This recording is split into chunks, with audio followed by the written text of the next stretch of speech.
Om Namo Bhagavate Vasudevaya. Om Namo Bhagavate Vasudevaya. Om Namo Bhagavate Vasudevaya. Narayanam Namaskritya Naram Shiva Narottam Devim Saraswatim Vyasam Tajamaduraya Nashtrapeshu Vajreshu Nityam Bhagavata Sevya Hare Sake Bhakti Bhavati Krishna Swadama Bhagavate Dharma Ganadharisa Nashtaji Shamesha Purnarakadhanavata Sarvedanta Sarami Shivarathameshite Tarasamrita Chutasya Anyatra Bhagavata Vivisravashraya Pratishage Pratyakshare Nanarthagai Priyamaya Bhagavata Krishna Shri Angata Te Krishna Krishna Krantaraj Srimad Bhagavatam Ki Jai. This Saturday Bhagavatam class, December 28th. And we're on the 6th Canto, 10th chapter.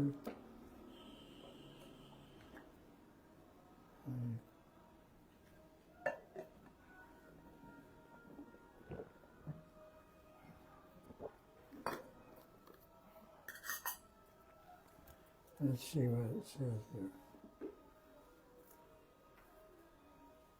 This is, of course, to catch up where we are. The Devatas have been kicked out of their heavenly planets because of an offense of Indra to his Gurudev Brihaspati. So the demons, under the guidance of Sukracharya, they became powerful and drove Indra out of his kingdom. So now he has to fight to get his kingdom back. So first of all, he did a yajna, and Vishwarup was the priest of that yajna.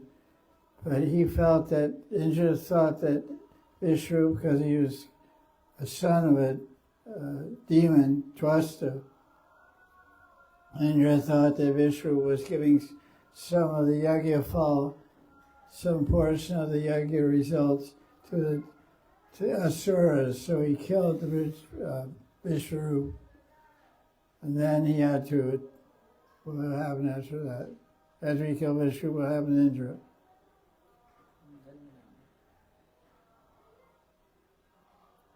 He went to, I think, Manasarovar and hid himself in the lotus stem.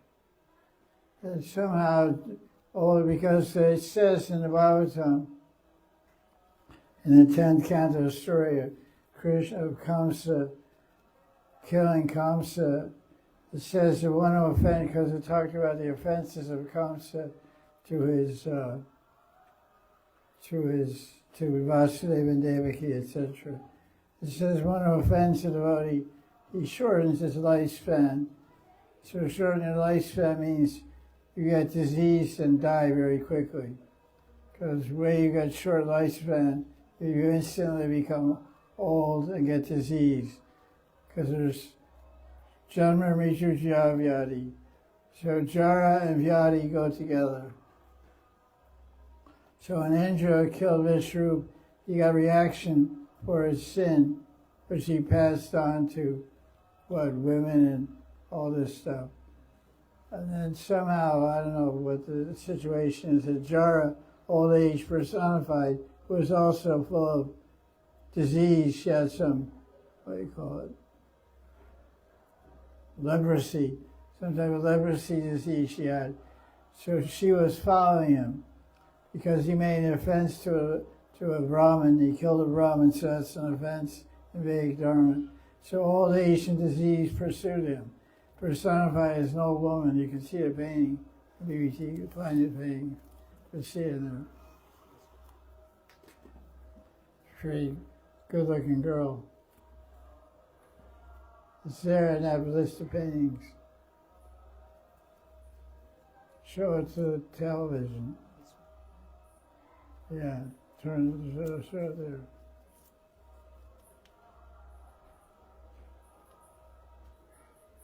In the sky, there's an old lady who has leprosy, and she represents old age.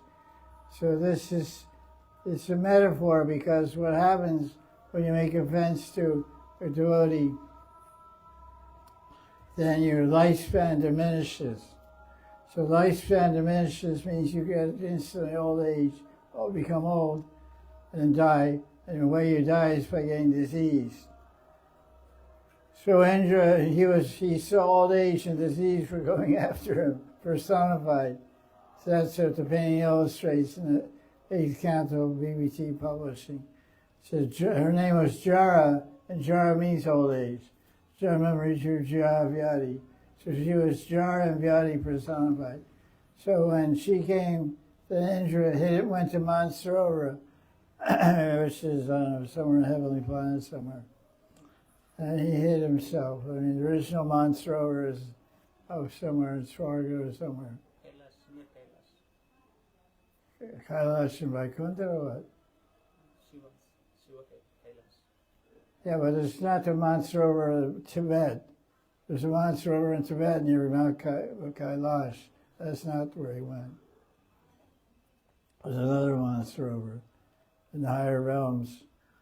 It's like they have Suraduni Ganga, and then they have Patal Ganga, and then they have the Alakananda Ganga in Badrinath. So Suraduni Ganga is in heavenly planets, Patal Ganga is in the hellish planets, and the Alakananda Ganga is in this planet. The Padma Ganga is on this planet also. Padma Ganga goes towards Bangladesh side. So it's the same Ganga River. So the same Mansarovar is here in this world, in Tibet, by where people go on yatra to Mansarovar, and they go to Kailash, Mansarovar yatra, but it's also in the higher planets. So he hid himself in a lotus stem there, because he thought that, because Lakshmi is represented by lotus, so he thought Lakshmi would make him fortunate. So this is chapter 10, Indra fights the demons. So who are the demons he's fighting? This Rishi Muni, he gave up his body to make a thunderbolt for Indra to fight Britrasura. And verse 10 of chapter 10, read the Sanskrit. Ahodainyam mahokastam paratyai Kshanabhangurai yanno pakuryat aswadhair matyasvajnati vigrahai. So it explains about the function of human life. Human beings are supposed to use their money, their body, and their relatives for helping other people. So that means human life is meant to give charity to others. Like you should help people, help other living entities by distribution of money, food, clothing, etc. But people that don't do that, they're miserable, they're living in misery. So let's see, BBT has a commentary on this also.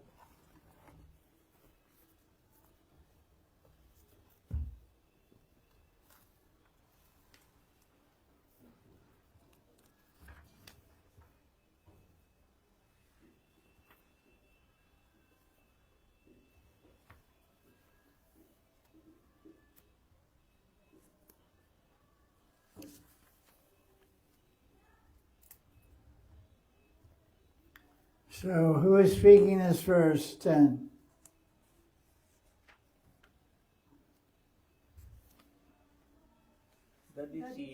Tadishi. He's a philosopher, so he said, Indra asked for his body first, he said no. He was just testing him. Then he started preaching about what's the value of a body if it can't be used to benefit others. So the translation of BBT is, he's saying, my body, which the dogs and jackals will eat after death, does not actually do any good for me, the soul. The body is only good for a few moments, then it dies. The body and its possessions, riches, relatives, must all be engaged in the benefit of others, otherwise they're a source of tribulation and misery. So then Prabhupada quotes a verse from Bhagavatam, 10th Canto 22, verse 35. What's that chapter? Yogi Brahmins. Yogi Brahmins, they were doing all this yogi and puja, and then Krishna and Balaram went there with their cowboys begging for food, and they ignored them, where they should have given some charity, given some food at least. They didn't give them anything. So the verse is there. It's the duty of every human being to do welfare activities for the benefit of others with their life, wealth, intelligence, and words. This is the mission of life. Humanitarian work, however, without Krishna is nothing. Krishna must be brought to the center of all our activities. Otherwise, no activity will have value. It'll be unearthed. It's all unearthed. We say Dharma Arkan Moksha, but Dharma is only really Dharma if it leads you to Krishna and Bhagavan, Vishnu, Ram, etc. Otherwise, Varnashram Dharma externally just gives people money and good position in this world and in the next world. But doesn't give them liberation and doesn't fulfill the meaning or purpose of human life.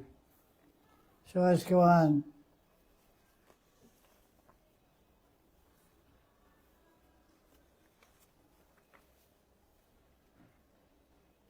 (16)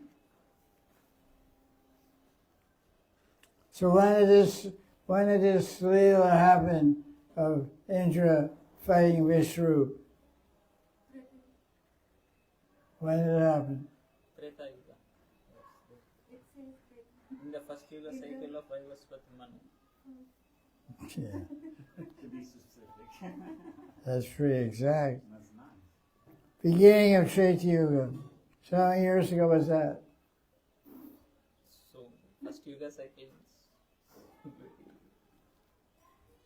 Wait. First Yuga, 1200, no, 800. there's 484,000 years in Kali Yuga, and double that in Dwapara Yuga, and triple that in Treta Yuga. Oh, yeah. So 3 times. So it'd be about 20,000? but this 28th cycle Yuga, that's first cycle. That's 100 million years ago. And where did it take place? the banks of Nile. Which Narmada River? What Narmada River? Narmada River.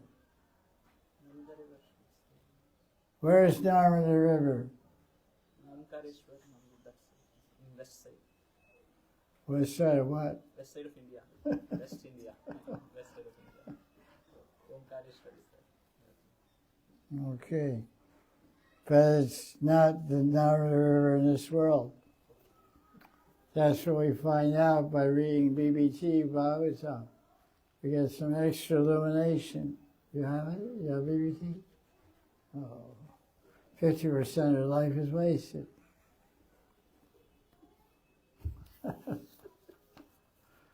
Too bad. I'll help you. I'll save you. I'll share mine with you. Narmada does not mean the Narmada River in India. The sacred rivers of India, Pavitra Nadi, are Ganga, Om, Ganga, Chajamuna, Chaiva, Godavari, Saraswati, Narmada, Sindhu, Kaveri, Jali, and Sandhu. But like Ganga, Narmada also flows in the higher planetary systems. So the battle between the Devatas and demigods, Devatas and Asuras, took place in the higher planets. We're lower planets, but a lot of people are trying to get high. Oh, wait, good morning. That's right, good. So you're going to stick with it. Okay, that's interesting. Get your Narmada River correct. So all kinds of weapons were released by the demons. soldiers of Richasura. But they didn't affect the Devatas because they were protected by Vishnu. Look at verse 28. All the efforts of the demons against the Devatas were futile because they were protected by Krishna. What's that verse in Bhagavad Gita? Kaunteya pratijanahi name bhakti pranasiti.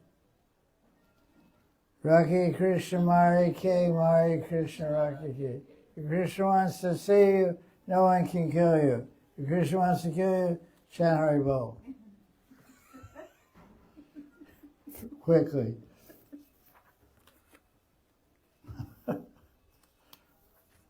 Something. Okay, verse 28.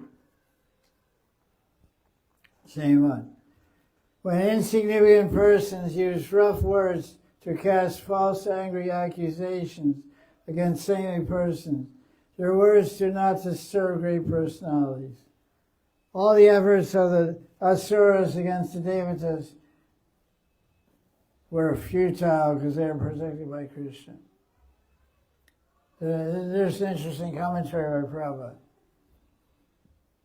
Yeah, he's from Bengal. There's a Bengali saying that if a vulture curses a cow to die, the curse will not be effective. That's really interesting. What if a cow curses a vulture? We don't know about that. I don't think a cow would do that. Yeah, that's nice. That's nice. So accusations made by demoniac persons against devotees cannot have any effect. They have some effect. Sometimes on Harinam, some people come and yell at us and say dirty words. But on Harinam, we had some Kshatriyas with us. And they would knock the guys out. One guy was Mahahari, his name was Mahahari. He was 7 feet tall. He is 7 feet tall. He would stay back, he was married, so he stayed back. The ladies, the men were in front, Kirtan party, the ladies were in the back. He would stay behind the ladies. So some guy was harassing the ladies, telling them stuff and take off their saris and, all kind of weird stuff. So he said, don't do that, it's not good. So he was drunk or something. So he didn't pay attention. So then he knocked him out. So he used harsh words against the devotees. Didn't have any effect, but had an effect on him. he got knocked out. I was there. Because about 10 minutes later, the cop car came.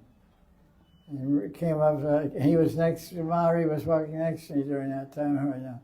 The cops looked at him and said, come here. And I went with him, and he took him to the cop station. Guy maybe died, I don't know. Anyway, it was a good way to go. So, that's the thing. So all the harsh words of the demons against the devatas were like a cursing of a vulture. No effect. Interesting comment on Bengali culture. Of course, now you can't even find a vulture. Vulture means what? What do you call it in Hindi?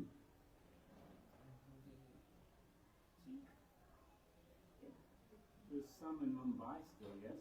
No. They're not finished. They went extinct in India. The Parsis were going to have a hard time. Yeah, Parsis have to do electric burning or something like that. That's too bad. Yeah, somehow the vultures eat rats and buffalo, dead buffaloes and rats and stuff.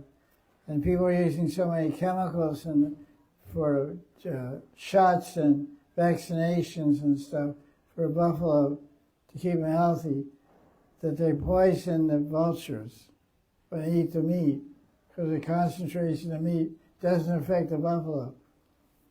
So what the effect of it was, because there was study done on it about 10 years ago, because I've been living in Madan for 38 years.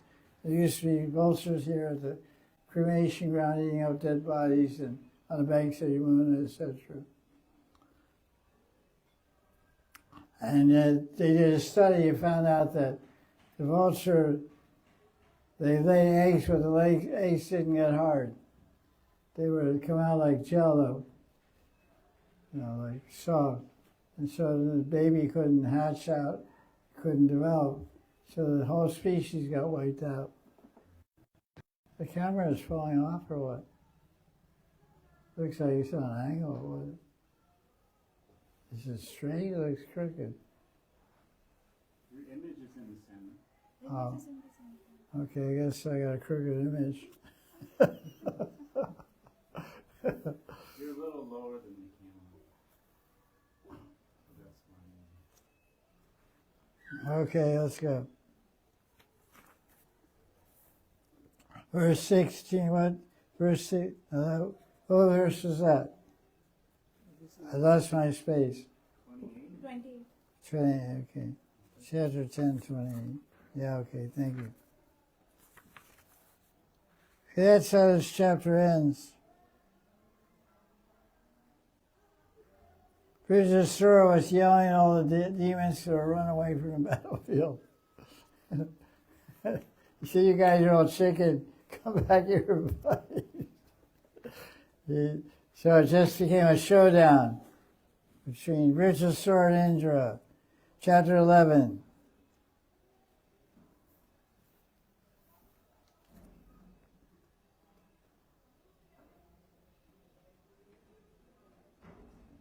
Commentary, interesting enough. There's the speeches of Vrijasura called Vrijasura Upakya. Maybe it's in this chapter 11.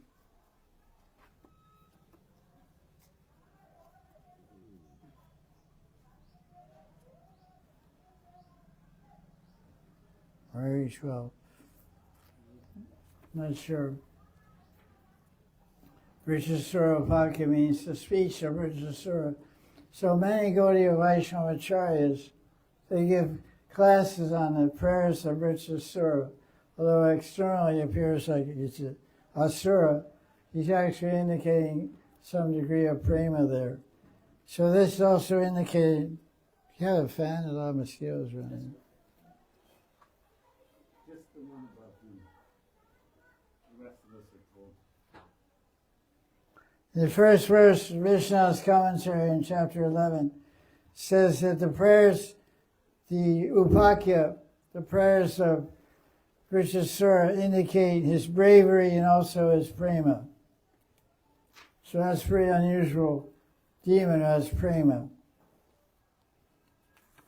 Has Krishna prema, so we'll find out in this chapter or next one. Yeah, that's good. Okay.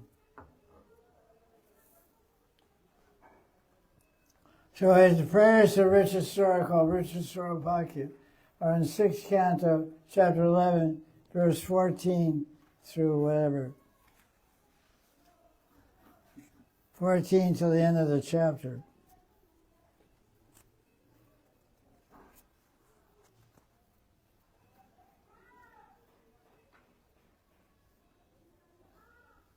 So he says, I desire to die and serve the lotus feet of Vishnu Vaikuntha. That's the demon praying. Vrijasura encourages Indra to, in verse number 20, chapter 11. He says, the thunderbolt you have to kill me is powered by Vishnu. What does that mean, verse 20? Because the Dichi was performing this Narayan Kavach. Right. What did he say? Tadisha Muni chanted the Narayan Kavacha prayer, and his bones became like steel. His whole body became invincible. So the invincibility that he attained by the Kavacha of Narayan Kavacha was transferred to his bones when he died. So the thunderbolt weapon of Indra was made from those Narayan Kavacha, what do you say, surcharged bones of the Dichi Muni. So that's why he's reminding Indra, he says, don't forget, you have Narayan Kavacha thunderbolt. Because Indra usually has a weapon of a thunderbolt. That's his famous weapon. What's Shiva's weapon? Trishul. What's Krishna's weapon? Flute. I was going to say smile. I didn't say Vishnu.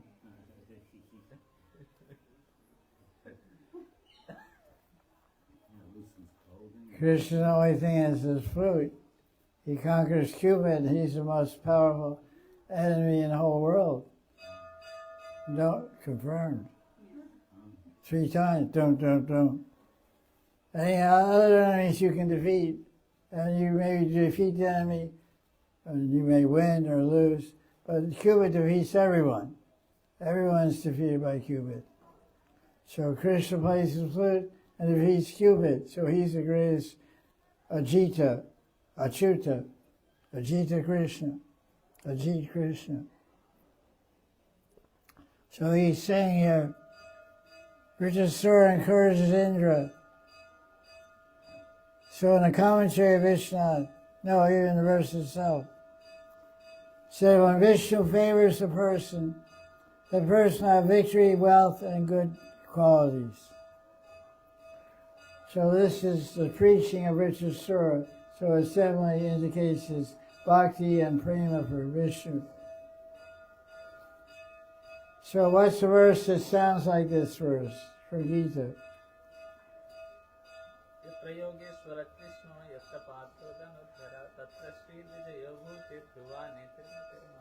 Which is 18th chapter, 78th verse.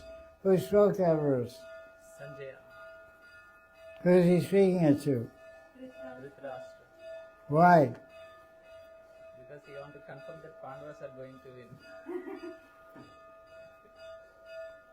You want to give some eyes to Dhritarashtra. One of the eyes to give you again transcendental wisdom. Wherever there is Krishna, the Ishvara, and the friend of everyone, and there's Arjuna, who holds the bow, there will be prosperity, victory, and wealth, and piety.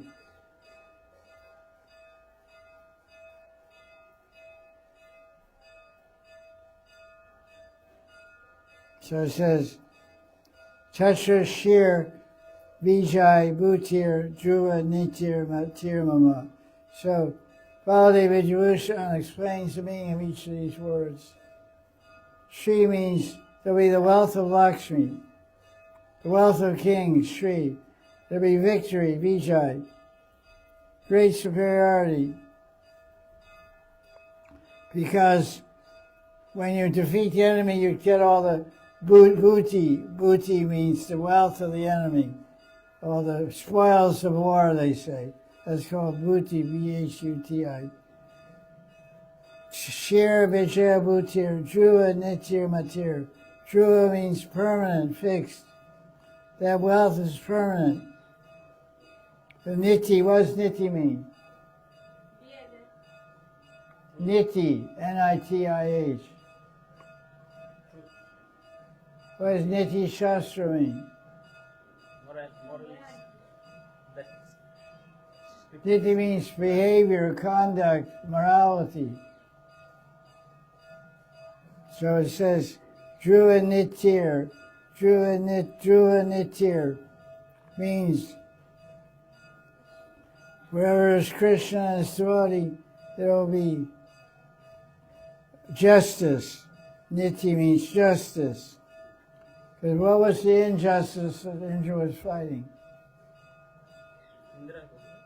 What was the injustice that Indra was fighting against? Because his kingdom was taken away. Yeah, of course. he's a king, and he had a kingdom. Yeah, and he went, and Duryodhana took over the kingdom by gambling. He even took his wife Draupadi. So that was unjust. And Arjuna came and begged for 5 villages. Just give me 5 villages because we're kings. It's our dharma to rule the people. That's the dharma of Kshatriya, is to rule, protect and rule. So give us 5 villages for each Pandava. He said, I won't give you as much land as covers the head of a pin. So there was no recourse for war. So the justice was, he got the whole universe. I mean, he got the whole Earth planet, ultimately. But when Yudhisthira got the kingdom, when they defeated the Kauravas, they had got the whole kingdom of the Kauravas and Pandavas all came under the kingship of Yudhisthira. Then Yudhisthira sent Arjuna and Sahadeva and Nakul around the whole Earth planet to challenge Horus, to challenge Yudhisthira's emperorship of the whole planet. And they beat up everybody on the way. Collected a lot of money and did a bunch of Rajasuya Yagyas. So there you have it.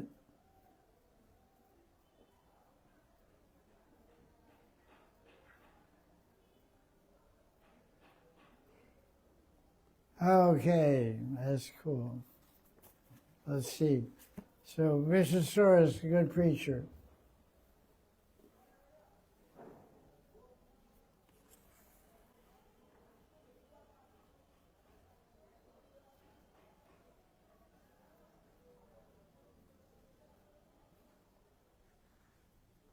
In verse 22, Krishna says, when one gets wealthy, they develop hatred and other bad qualities, which weaken the joy of bhakti. Nobody has to worry about that. You're all poor, so you don't have to worry about that. Your bhakti is strong, but your pockets are empty. Except you. So don't get hateful.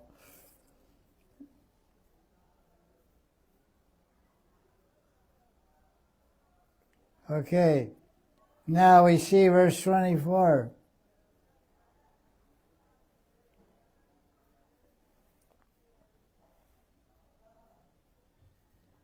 He says, brothers, read that Sanskrit.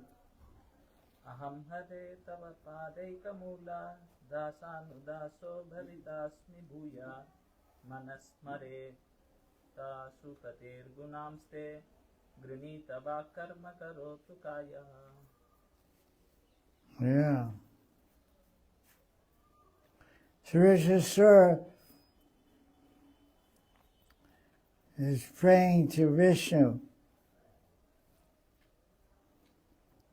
He's not even paying. In verse 23, who did he pray to? 23. Indra. You can read English, good.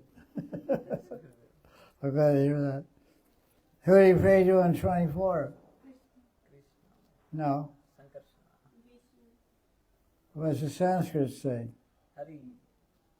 Hari. Hari is Vishnu or Krishna? Generally, Hari means Vishnu. If it's supposed to be Krishna, we'll say Krishna. Why is it Hari means Vishnu?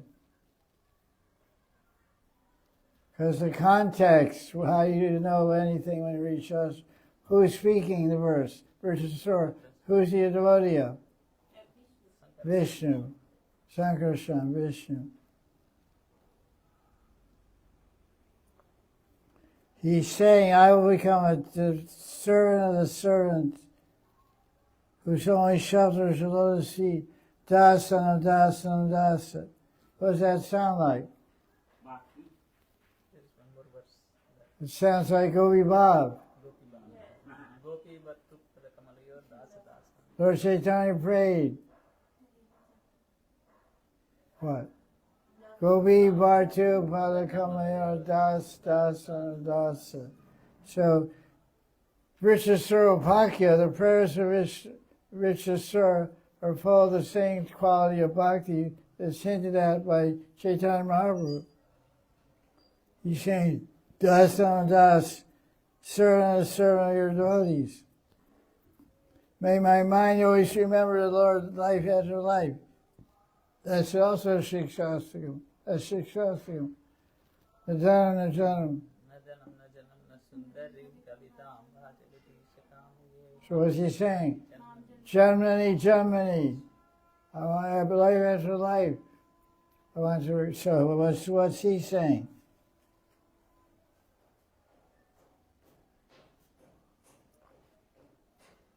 He's saying the same thing. May my mind remember you, Lord of my life. May my words shine your glorious mind and body always serve you. So Vishnu says, at this time when he was getting killed by Indra, Vrijayasura had a sporty. What he was saying, what does it say in 24? Vishnu's commentary.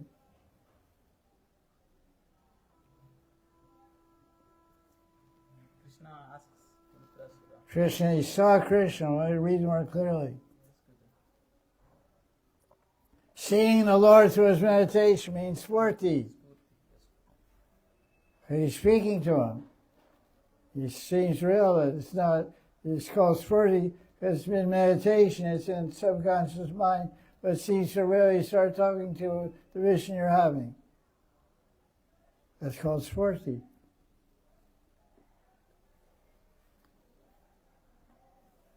So he's saying, I can't live without you. I'm longing to be with you. Please take me to you. Hurry up and cut my head off with Indra. And release me from this demoniac body. Let me come to Vaikuntha. So that's what Vishnu is saying here. Why is there such delay? I'm tormented out of great longing. So it's called Udkanti Bhav. So all these kind of feelings and sentiments, who has these kind of feelings and sentiments? Gopis, that's why they say Vrishasura is full of Gopi Bhav. That's why Gaudiya Vaishnavas describe and have classes on 6th Canto Bhagavatam, chapter 11, and these verses about Vrishasura's prayers. Prayers to Vishnu. Especially verse 24, 25, 26. 24, 25, and 26, 27, all full of Gopi Bhav.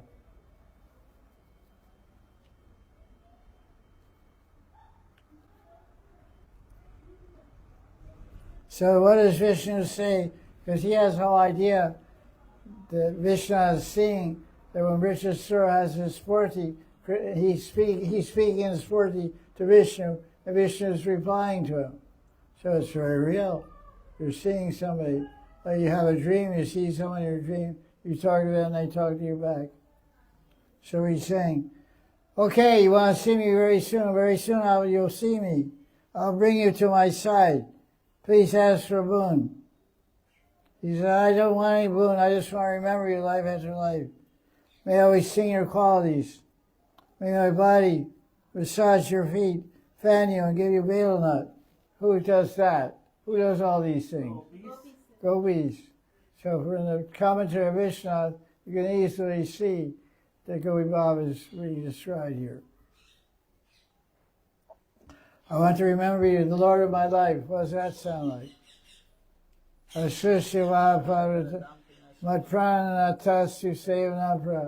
You're my prananath and no one else. No one else but you. So he's saying the same thing. You're my prananath. May I sing your qualities. May I massage your feet.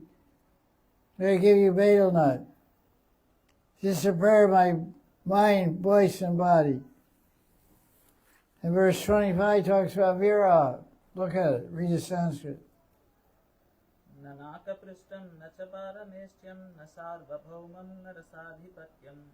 न योगसिद्धिरपुनर्भवं वा समञ्जसत्वा विरहय्य काङ्क्षे. Now, what's this? What is vira kankshe? What does that mean? What does kankshe mean? Desiring.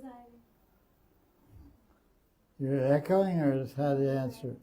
I thought aspiring. Like parrot type thing. These guys give the answer. These guys are parrots. Especially Rhetorica. So the guy answers, he goes, oh. Chimes in. I'm burning in separate eternal light. I'm burning in separation from you. I don't desire mystic yoga liberation. Nadana Jana Sundaram. Sathai Lord Chaitanya Shikshastikam. Let's see commentary of Prabhupada on this one. 556. This demon is really on fire. Kind of makes you wonder about the definition of demon. Yeah. He's really messing up the definition. Yeah, really messed up the definition. That's a good point. It's interesting. Later in chapter 12, Prabhupada gives an explanation of this verse 25. We're discussing chapter 11, verse 25, and Prabhupada talks about chapter 11, verse 25, and chapter 12, verse 22, which I discovered. So I'll speak this now as a commentary on verse 25. This is Prabhupada's commentary. The Indian books are a little interesting that way. What's happening? Phone's not charged? But it's fully charged. No, Gurudev, I have applied my phone because on your phone it was going right from another account. You still can't get the right account. I don't know what got pressed that day. Who did that? Was Rinarika? Rinarika wrecked my Facebook. Last time, Guru Purnima, Vyasa Puja, you were did something to do with the filming. No, I didn't. But it's not getting right now. Who did that thing in the Vyasa Puja? You or her? He's saying you. You're saying no. Because Govinda also told me that.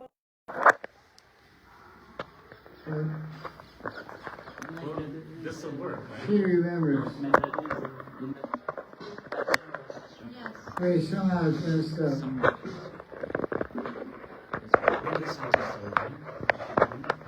Yeah, that's good. So let's hear Prabhupada's commentary on 6:11:25, which appears in chapter 12, verse 22. Richard's prayer so the determination of pure devotee.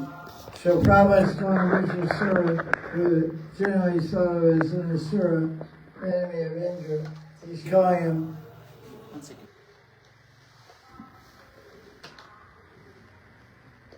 Calling him a pure devotee. Your microphone's off. Microphone on? I think so. Oh, it's on now. Okay, thank you.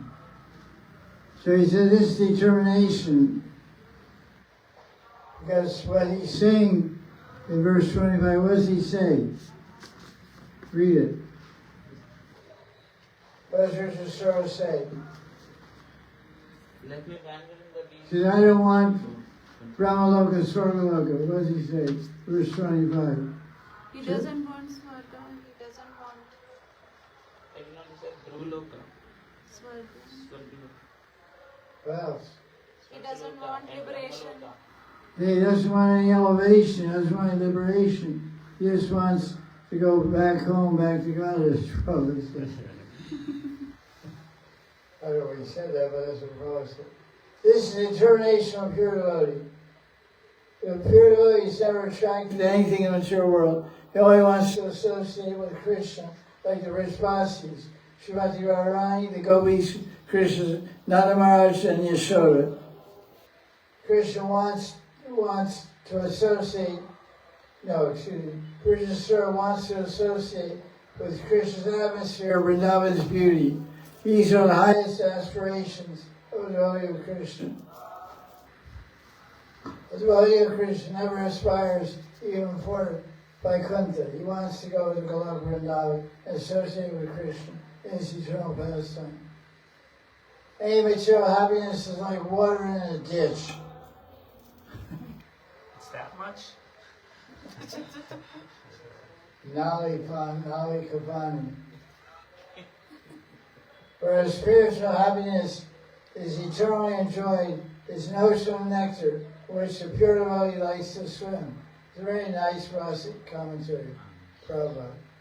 On verse 25, 11th chapter, Canto 6.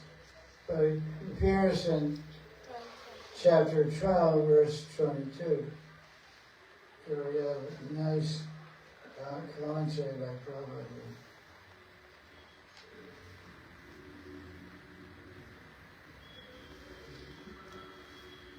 Now there's an interesting analogy here also.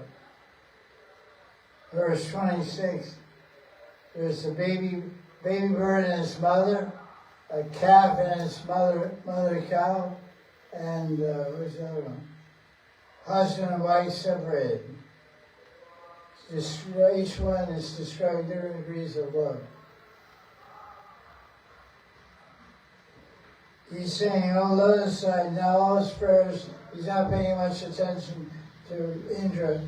In the beginning of his prayers, Sura paid attention to Indra. Why? Because he knew that he has Narayan Kavacha. Because he's impatient. Sura is impatient, want to get on with it. He wanted to be killed. He wanted to die and see Vishnu and have die go to Vaikuntha. And Indra was taking so much time. How much time did it take him? Oh, very long. So he's had to fall off only after a very long time. Anyway, we're going to hear a very interesting commentary in a few seconds. Hang on here. So he says, O lotus-eyed Vishnu, or Krishna, baby birds always depend on their mother for food, and small calves desire to see the cow milking her udder, or an unhappy wife desires to see her husband who's far away from home. I long to see you. But I long for you. Attaining you depends on you. I can do nothing in this regard. That's interesting. So that's the position of all devotees. 2 fingers. One is longing and one is mercy of Krishna. All we can do is long for Krishna's darshan, long for his prem, long for his vow, yearn for it, pray for it. But it's up to him whether he wants to give it to us or not. So Prabhupada has a very nice commentary explaining this verse. That's okay.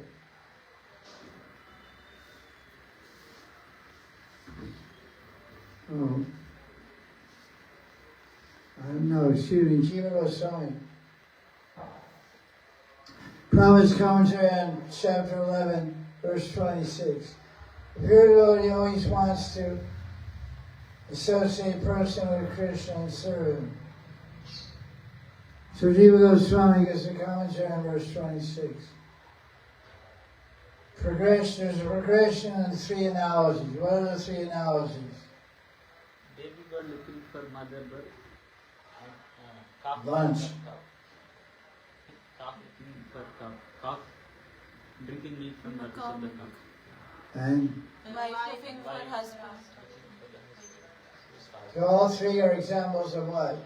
Longing. Longing, yearning.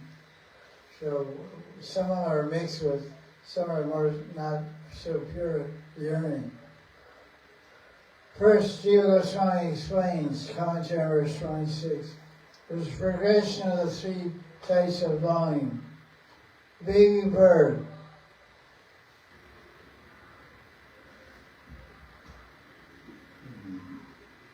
Has no other shelter but the mother bird,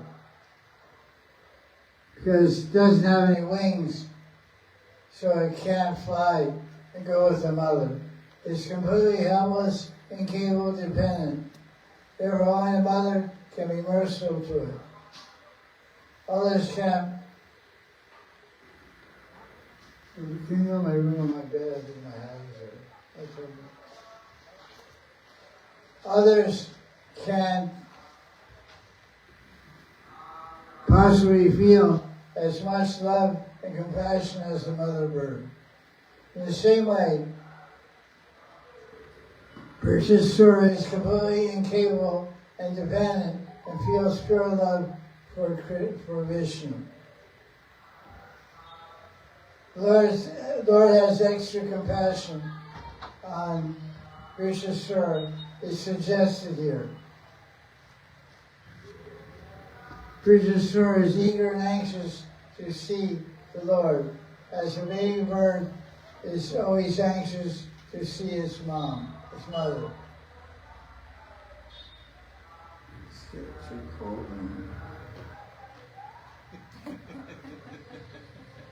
That's better. One difference between Brihadasura and a baby bird. Baby bird is mainly eager to see the mom for what? Because food she'll bring him, not so much for the mother herself. Therefore, Brihadasura was not fully satisfied with the first example, so he continued the progression of more anxious living entity to the baby bird. I'm eager for you, Vishnu, as a calf is eager for the mother's udder. The calf is eager to see the mother as it is for udders. For it sees no difference between the mom and her udders. Therefore, this example is superior to the first one. The cows are naturally more affectionate to their young ones as mothers of other species. What is the name for a baby cow? Yeah. What's Sanskrit. Vatsa. But she said first to He said first, she said second, he said first. Vatsa. Vatsa. So what does that mean? very deep, Motherly affection. So what is motherly affection, parental affection? What is that ras called?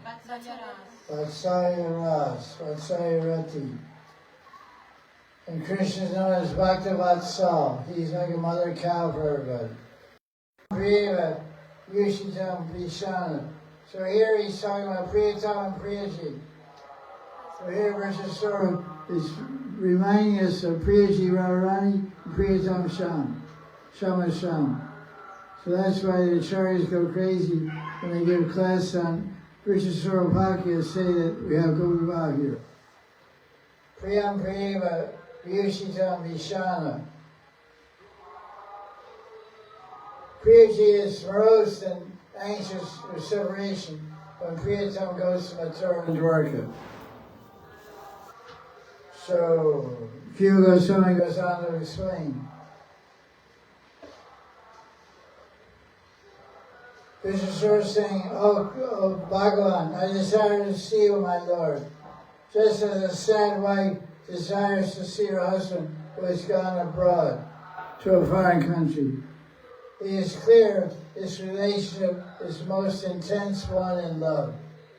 The wife is separated from her husband, has strong desire to see and please her husband with her exclusive seva, for she has given her life to her husband.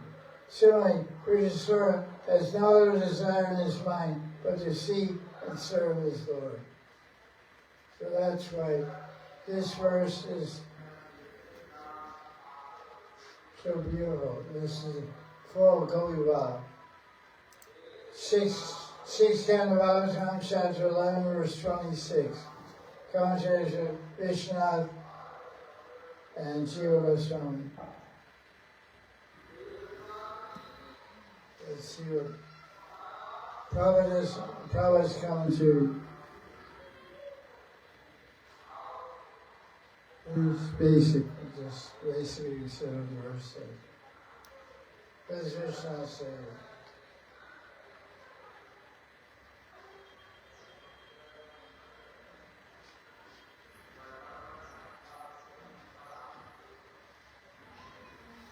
Jiva Goswami's commentaries from the I wrote it in my book. Jai Radha Shyam. So now chapter 12. Krishna's glorious death. Glorious death of a demon. That's pretty well. Usually I don't think it's so glorious. But Krishna's name for killing demons. What are some of Krishna's names for killing demons? He's glorified for killing demons. Kamsari, Murari, Agabid, Agabid.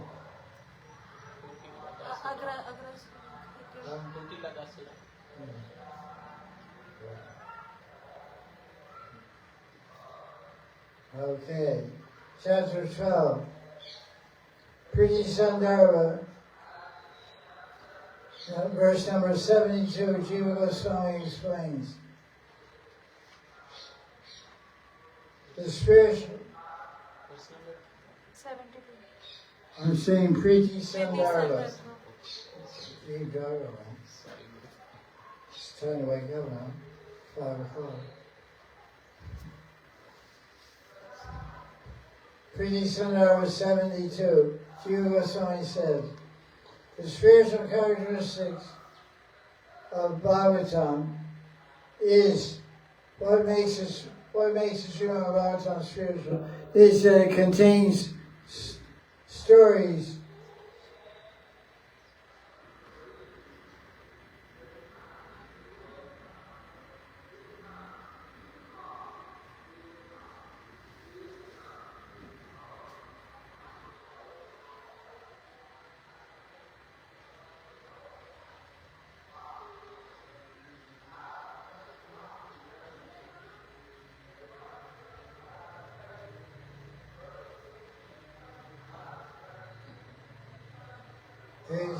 It contains stories of Vrishasura and Vrishasura's love for Vishnu, which is expressed in verses 24, 5, 6, and 7. This is a special characteristic which distinguishes the Bhagavatam from all the Puranas. What I say in your own words. because Bhagavatam describes the past Rudrasuras, so it is very special. How many Puranas are there? 18. 18 big Puranas. There's 18 Mahapuranas, and what are other Puranas called? Upapuranas. Upa Purana. There's hundreds of Upa Puranas. So every Purana has different subject matters in it. To be called a Purana has to have certain subjects. Srishti, Palaya, Manvantaras, Avatars of Vishnu, Manvantaras, planetary rulers, Prajapati's, family dynasties, Varnashram Dharma, all these subjects are in every Purana. But what distinguishes one of the distinguishing factors, Vishnu Purana has Krishna Lila. Srana Purana has Krishna Lila. Padma Purana has Krishna Lila. Padma Purana has Astakala Lila of Krishna. Padma Purana. Padma Purana does not.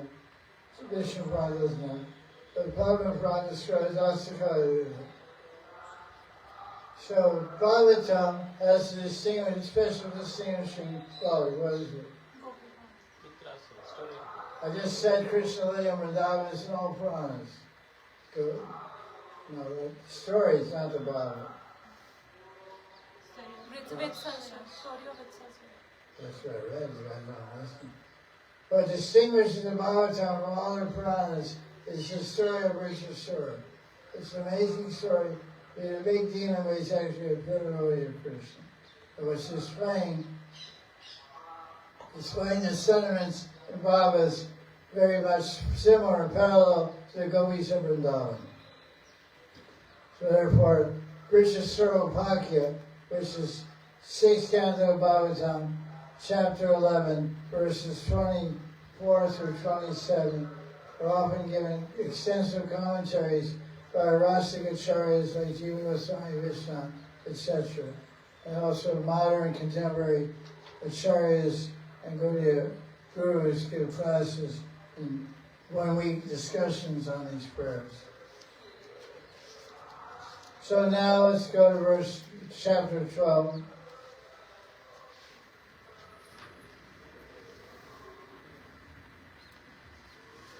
So they had a big fight, and Indra cut off one arm and another arm, and then Vrishasura swallowed Indra. So Dave just got free, and Indra was finished. Why couldn't Indra be killed when he was swallowed by the demon? Because of Narayana Kavacha. It was the Narayan Kavacha. So it was an amazing fight to describe you the winning.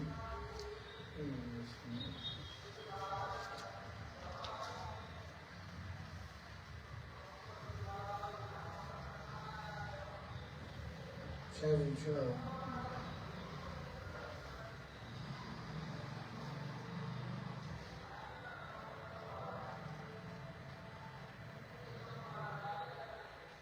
We just sort of knocked the thunderbolt out of Indra's hand. It was a pretty wild fight.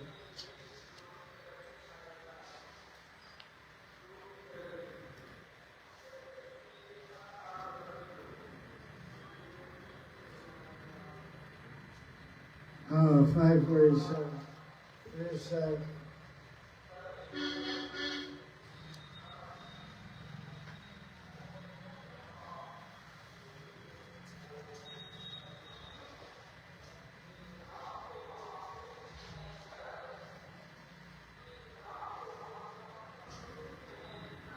verse 13.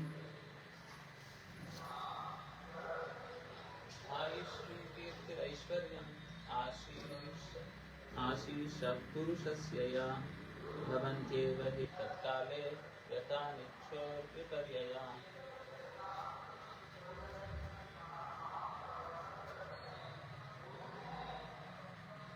So everything comes in time. There are good times and bad times. There are money times and poverty times, health times and sick times, power times and powerless times, famous times and infamous times. What goes up must come down. Opposites according to time. So, Prabhupada explains in the commentary the famous analogy here. Yeah, I always like the description of this. What verse is that? 13. Rolling? 13.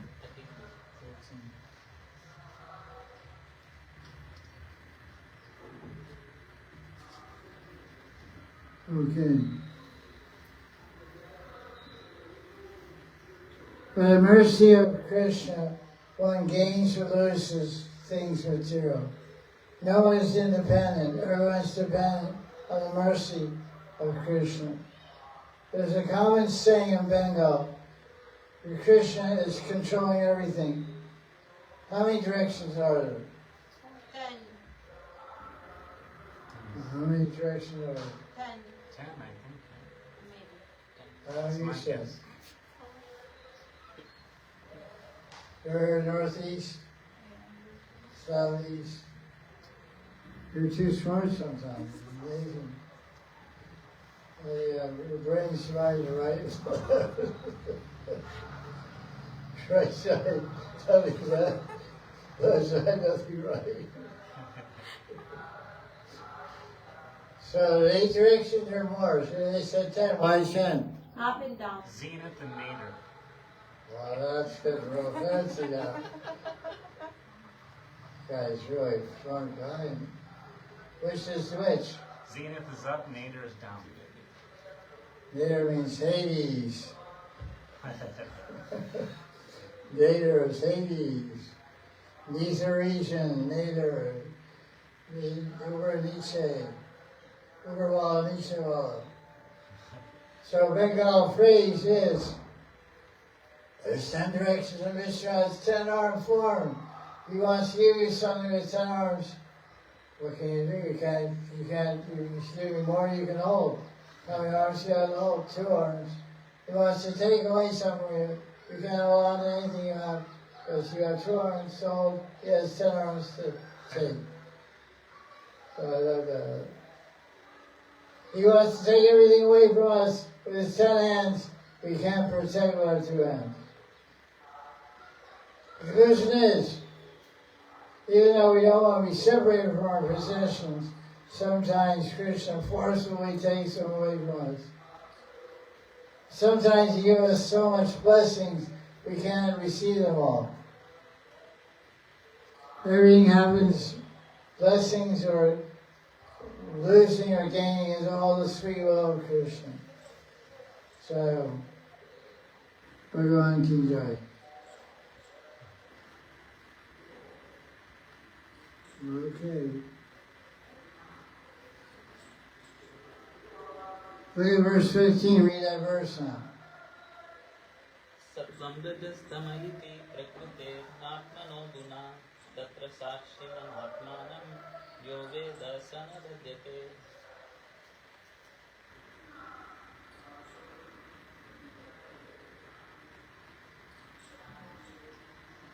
Very nice Sanskrit. Sakshinam Atmanam. Sakshinam. The Atman is the witness, the Sakshi. Vina Bhadyate.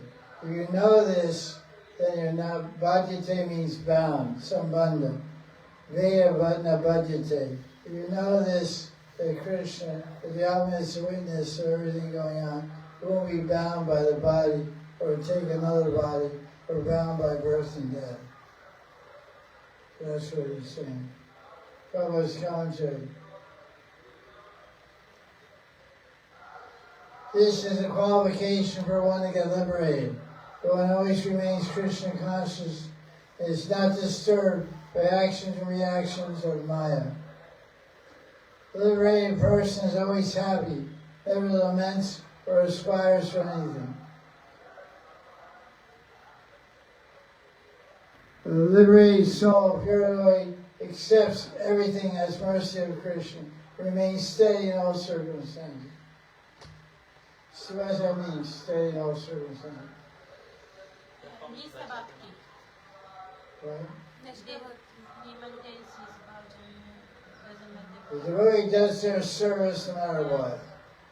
They're sick, sometimes devotees get sick, they stop everything. They don't move the beads, they don't move the books. Oh, they don't even eat any prasadam. Everything becomes, we go into neutral mode. But sickness is not the soul, it's only the body. So soul is doing seva, body is doing karma. So karma and setbacks and negative things affecting the body should never affect our seva. I remember Bhuvaneshwar Das, who was a Prabhupada disciple, serving in Krishna Balaram temple in Vrindavan.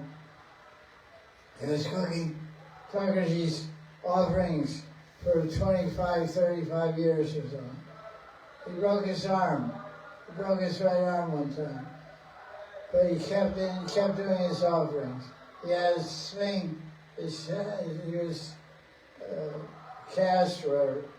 But he's still in the kitchen every day as per regular and cook with some assistants for cutting things. They had some brahmachari assistants. He was so determined he wouldn't give up his service. Even the temple president said he doesn't have, until he gets better, he doesn't have to serve. Cook, we'll get other people. He said, no, this is my service for Brahma. I can't give it up. He was so attached to his cooking service, he even broke his arm, he kept cooking. So that's a great example of soul above body. Like I always say, soul first, body second. Soul is the primary thing. But generally we focus more on the body. Soon as they get a headache or a fever, I stop everything. I say, okay, now it's time to be the body. I pretend I did a good charade. I did a good charade, a good drama play to pretend I was the spirit soul and do seva. But now I'm sick. Actually, I'm a body. So now all my seva stops. No japa, no bhajan, no puja. I'm too sick, Krishna, I'm not doing bhajan. So that's not very Krishna conscious, very good.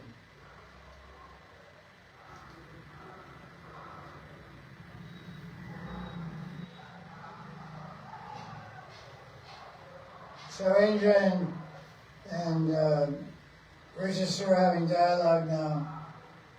He wants to get killed right away.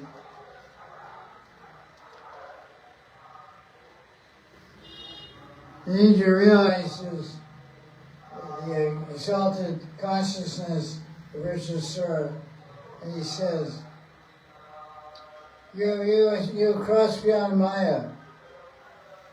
You don't have any more demonic mentality. You attain the position of a Mahapurush. Check it out, verse 20, chapter 12. He just says you're a Mahapurush.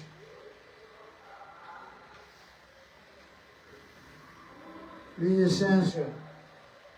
Bhavan atarshi mayam lai Vaishnavim jana mohini Yadvihaya suram bhavam mahapurushatam gata. You Asuram Bhava. You Asura Bhava. Asura Bhava. What other Bhava do we have? Hopefully we have Seva Bhava. Yes, 5 point. You're being too honest now. Saying I have Kam Bhava. You should say I'm trying to get Seva Bhava. So he gave up his Asura Bhava and had pure Seva Bhava. You became a Mahapurush. So when you give up your Asura Bhava, what do you become? Mahapurush. That's the obvious logic. So how you become a Mahapurush? You're not a Mahapurush, that means you got a good dose of Asura Bhava.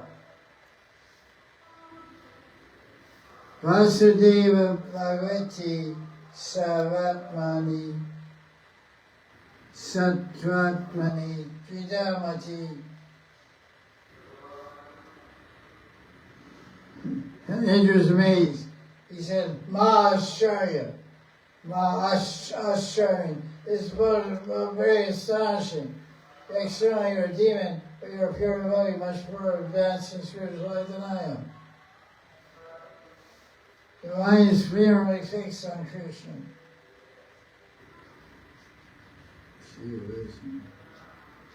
So he's given these, first he said it's Mahapurush, and someone said, what's the proof? And then he states the proof that Vishwasura's and Vasudeva Chit, his mind is fully absorbed in Vasudeva. He's pure goodness. He's transcended modes of nature. Because Sattva goodness is modes of nature, but Vishuddha Sattva is transcendental existence. Verse notes Krishna Bhakti swims in the ocean of nectar. He doesn't care about Swarga, which is like water in a ditch. Wow, that's interesting. I'm swimming in a ditch in Swargaloka, and my friend here, Richard Sorrell, I'm about to kill, he's swimming in an ocean of nectar like Kunta Bhava.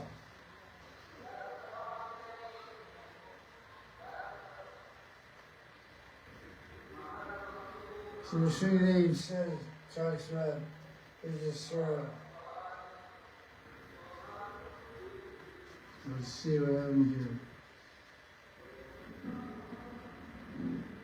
Verse number 30. Indra was swallowed by Vijayasura. That was too bad, but he was protected by Narayan Kavach. He came out. Does it say where he came out? Yeah, he came out the mouth, I guess. So verse 35.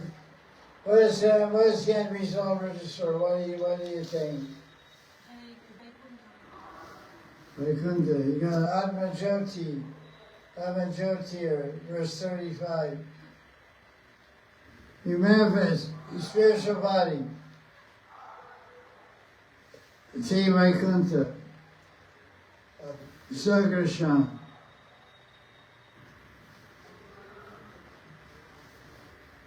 Read the Sanskrit, verse 33, 35. Viprasya dehan nishprantam atma jyotir arindama kasyatam sarva devanam alokam samatadyata.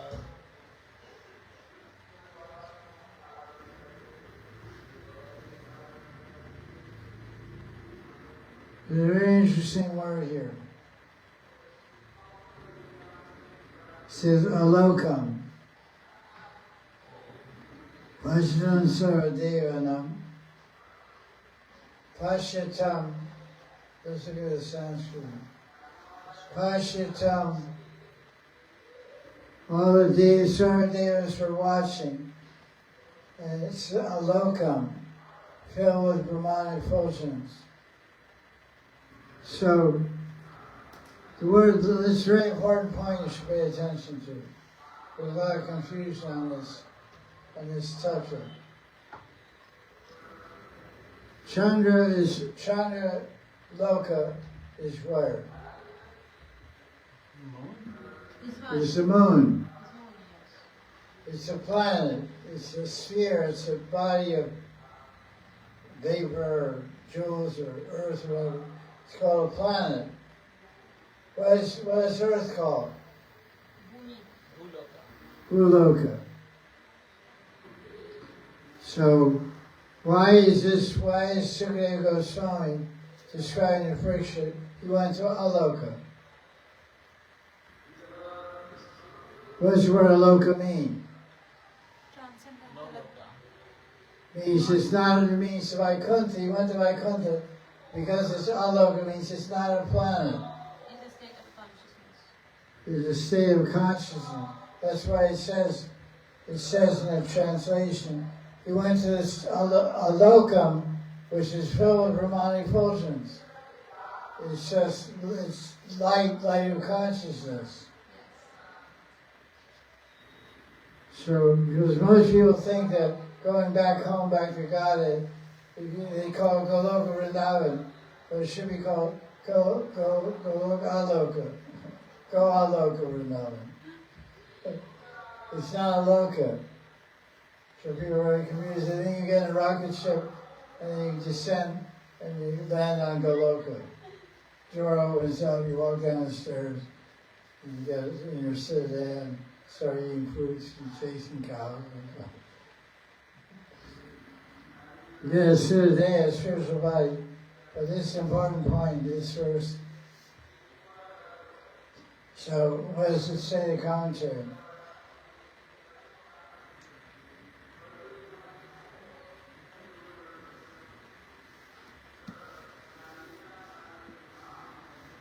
When Vijayasura saw Indra, he thought, now I have killed Indra. Therefore I don't have to fight anymore. Now let me go back to the spiritual world. Let me go to the spiritual world. So Vijayasura became absorbed in samadhi. Yoga samadhi. Although Indra wanted to come out, cut his throat. Therefore, although Indra wanted to cut his throat, the demon's neck was so stiff, Indra couldn't cut it. It took 1 year to cut through the neck.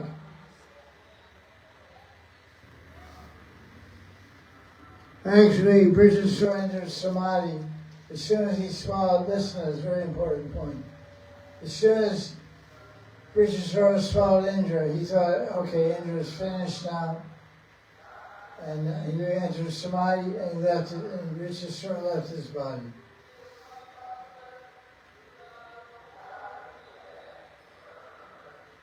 So the body that was left, so there wasn't any, so Indra didn't kill Brijasura.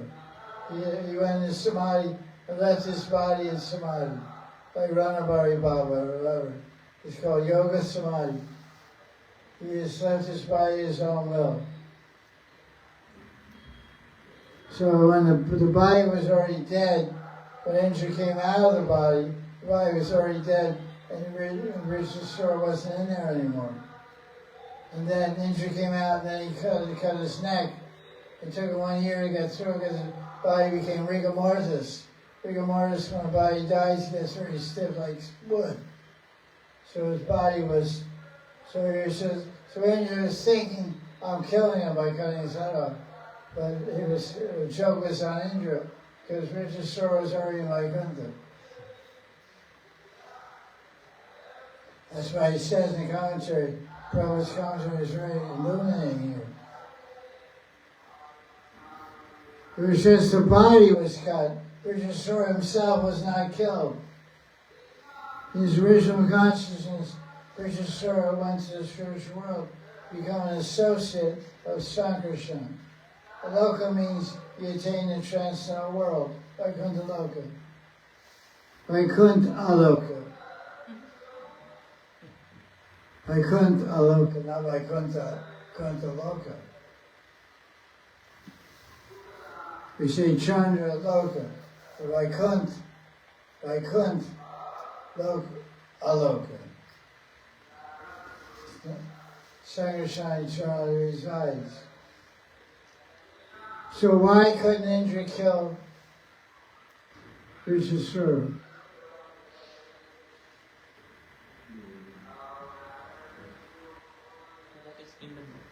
Because he had Atma Jyoti.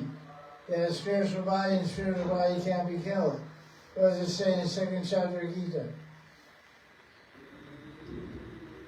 Soul cannot be burned by the fire, moistened by the water, withered by the wind. What's that verse?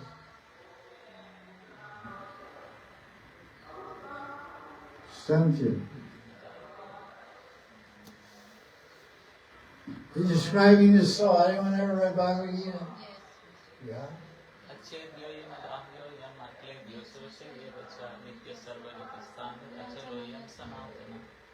Very good. Translation. It's describing the nature of Atma. So we heard earlier verses in chapter 12 that Brijasura was Atma Jyoti, he was in his spiritual body. So spiritual body can't be burned by fire, cut by a knife, cut by a thunderbolt, withered by the wind, moistened by the water. So a very beautiful story, Brijasura. The commentaries of Vishwanath, Jiva Goswami, and Prabhupada really give a good illumination. So the conclusion is Brijasura is a demon or what? No. No, he's a great pure devotee of the Lord. With an intense mood of surrender and hankering and attachment for the Lord, almost analogous, somewhat analogous to Gopis of Vrindavan. So next week, as always, you'll dutifully perform your homework of reading chapters 13, 14, and 15. I'm coming at 3:30 to do your seva, which we didn't see you, but you're transcendental today. She has two favorite mantras. Hare Krishna, I'm sorry. Shri Bhagavatam Ki Jai, Jai Jai Shri Radhe.